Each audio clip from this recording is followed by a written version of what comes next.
I have a story to tell to you. And by the grace of God, I'll tell it well and true. And I'll begin to apologize for the ways that it has changed my life. Because this is the story of one come from glory, who came to restore. He came to die so that we could say goodbye to death's harsh sting and know this thing, true life anew. But I get ahead of myself. I do. I tend to do that, but I can't hide my excitement over the life that he has brought, over the changes he has wrought. I can't hardly begin. I am doing it again. Let me start from the start. Back to the part before we are a part of it all. Now, I cannot set the scene quite right because no eye has seen this sight. Nor could we comprehend a nothing without end. Because nothing buzzed and nothing was, and all because the only thing that was God. And then it, or at least the little bit of it that we can get, began. It began with a breath. A string of words from his mouth. Thunderous, powerful words. Let there be light!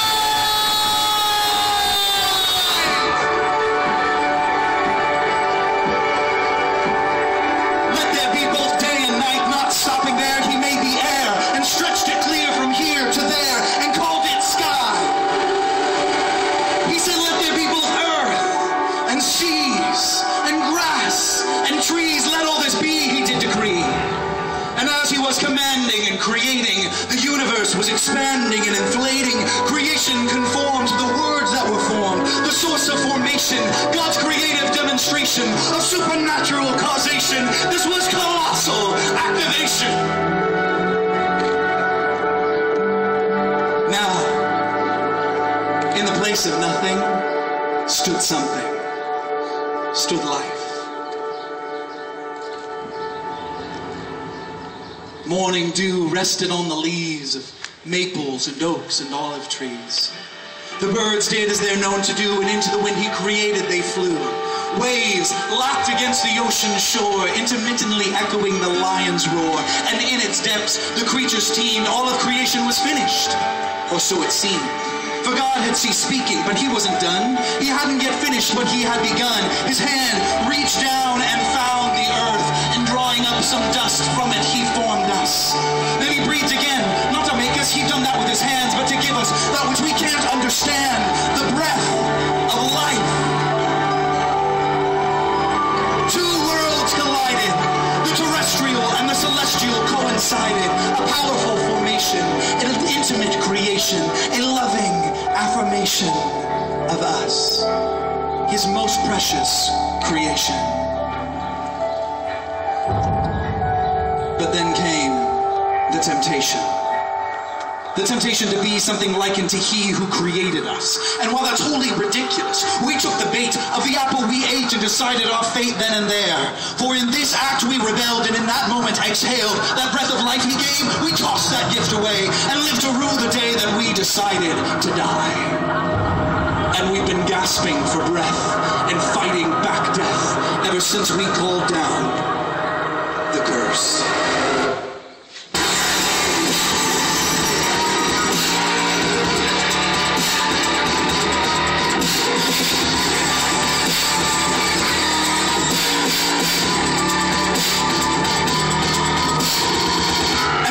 Of erosion, confusion and death spiraled out of control. Darkness spread over the earth and our souls. All of creation had been given to us, so the curse that had come fell not only upon us.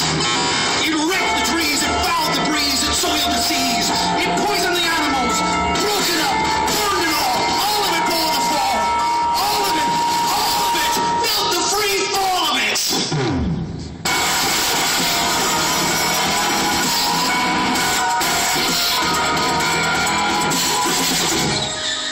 So from our souls and from all that abhorred us, rose up to God a destitute chorus. Please save us. And he heard us, and he sent us his Son, the one in whom are all things, through whom come all things, by whom would all things be delivered, would cease to wither and slither toward death. Heaven and earth coexist. coincided and in him collided, fully God and fully man, the only one in whom God's plan could rest. And to the cross he made his way, but all the way there and day by day, he did wonders profuse and gave peeks at the power that he would let loose in that day and hour, proclaiming God's name and healing the lame and taking our blame, for that's why he came and he died. And when he did die, all creation did sigh and groaned, cried and moaned, and the mountains shook, mourning the life we took, and the sun went black, wishing he'd come back. And he did.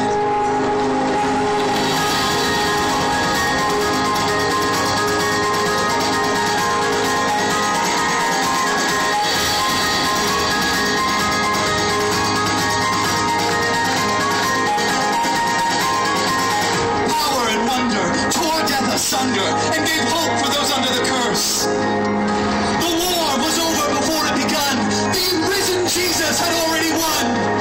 He went on the attack and broke death's back and brought us back from the grave. Death had been destroyed. Love had filled the void. Life had thrown off scorn. All creation was reborn. Brothers and sisters, I wouldn't want you to miss this. The very essence, the point, the drift of my gist is the power that raised Jesus from the grave. It's the power that's in those who trust that he saves. It's like TNT, his spirit in me, breaking down the division, a cataclysmic collision, and I am new. I am new.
Sound improbable, impossible, even laughable, but he will make it true. All that we bring is our lives' desolation, and he takes us and he makes us a brand new creation.